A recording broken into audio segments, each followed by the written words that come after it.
was counseling this couple where they were talking about how the man kept checking out other women, and he was an atheist, so we debated even within premarital counseling, which I loved.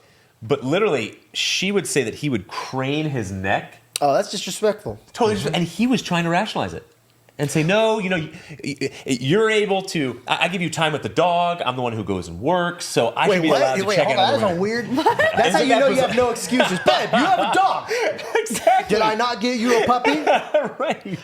Well, actually, I talked about this with Bella, to be vulnerable. I told her this. I go, listen, if I look at a girl that's pretty, it's a little secret I want to tell you. When we started dating, I'm not gay. So, like, if, like, a beautiful girl walks by, I'm going to be like, wow, that girl's beautiful. Yeah. Okay, and if a beautiful man walks by, I'm going to be like, wow, that guy's a very handsome man. Okay, there's a difference from me being like, babe, look at that girl. She's very beautiful. I bet she's a model. Versus like, ooh, shorty. Yeah. Big difference. There's such a difference. Like some guys, the way that I see them just snap their necks and stare, and I'm like, wow. Yeah. Like, I would feel so disrespected if I was your girlfriend. Yeah. Right. But there's a way, of course, of appreciating beauty. Or if you see somebody walk in and they're beautiful, of course you're going to be like, oh, wow, like they're beautiful. God made them and they're beautiful. Exactly. You're going to notice that, right? Nah, right. Babe, there's a secret why you're gorgeous. Okay, you know what I mean? Because my eyes were doing its job. I looked at you and I was like, whoa.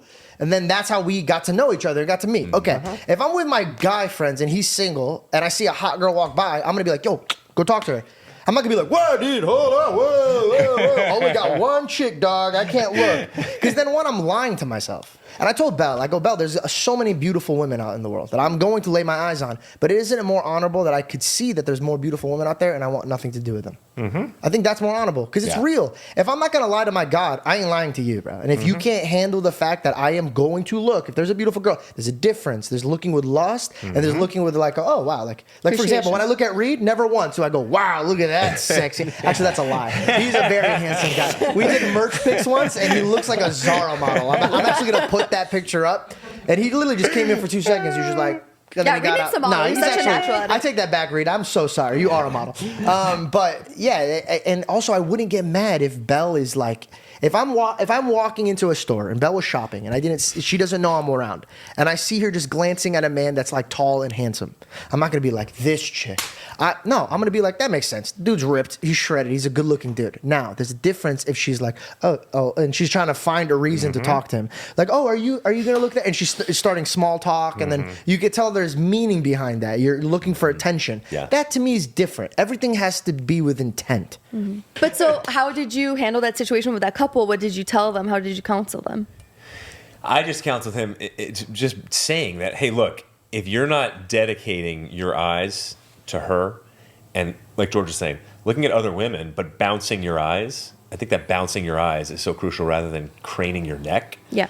In understanding, hey, she has insecurity when you do that. I don't care how confident the woman is.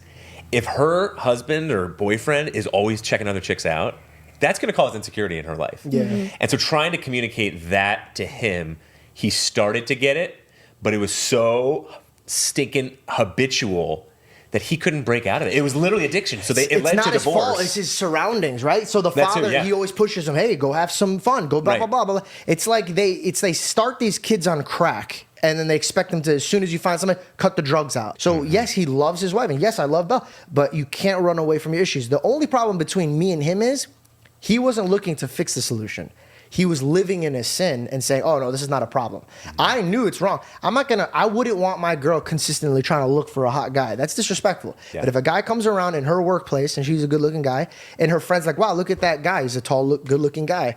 I would have no problem with it. We're like, oh yeah, he's very beautiful. Are you trying to go talk to him? Let's go talk to him. Like, I don't find that a problem because there's intent behind it. I trust her. I love her. And if she is going to go and mess around, then let God show me and reveal that to me. I told her many times, I go, I'll be very honest. And if I ever disrespected you, I pray that God removes me from you. If I'm not a man that's good enough to be in your eyes, in God's eyes, remove me.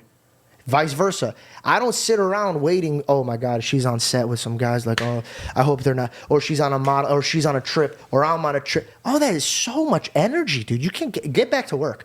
You need to go back to work. And if you're worried about what your significant other's doing all the time, it's going to take away from your life. And I don't play that game. I trust this woman. You could put you could put a bunch of Enrique Iglesias in front of her. shirtless, oiled, dancing to some Spanish music with their hips. And I would know that she'd be like, wow, look at these talented dancers. They're very good looking men. And she'd keep it moving. And I'd rather respect that.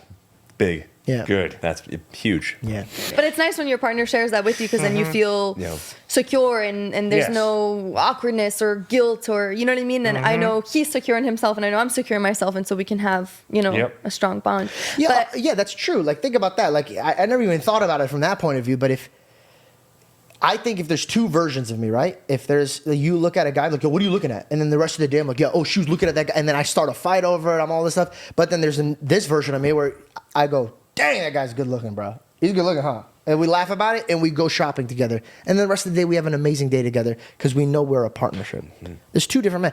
I just feel like people search for problems. There's no reason for it. Yeah. The jealous boyfriend type is so insecure and has created an idol out of the significant other. And until that idol turns into God filling my God-shaped hole, that jealousy is going to be there no matter what. And it's one of those cringy things to see, right? And you're never going to have a healthy relationship.